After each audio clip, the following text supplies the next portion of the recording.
नमस्कार दोस्तों, नए नए छत्तीसगढ़ी गाने सुनने और देखने के लिए हमारे दीप म्यूजिक चैनल को अभी सब्सक्राइब करें और बेल आइकॉन के बटन को क्लिक करें। ये मोरे चोला छटपटाते नहीं जानो का हो जाते मोरे रामा अब तो मोरे चोला छटपटाते मैं जानो का हो जाते चोला छटपटाते मैं जानो का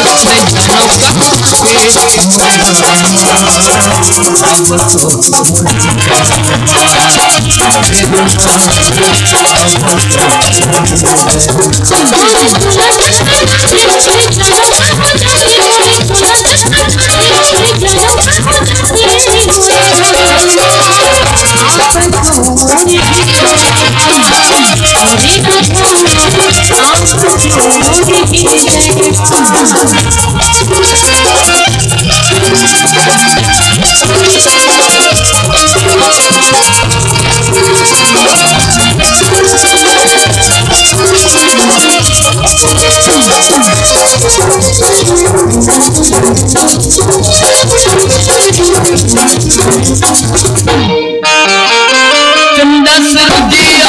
तरस तरहे सब उंगी दुनिया रहे चंदा सरदिया तरस तरहे सब उंगी दुनिया रहे सब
चोला छटपटाते मैं जानो का हो जाते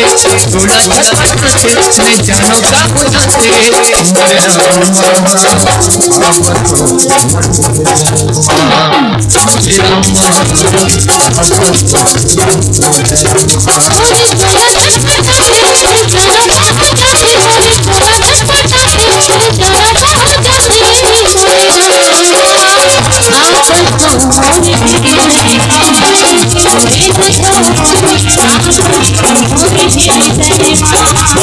Thank you.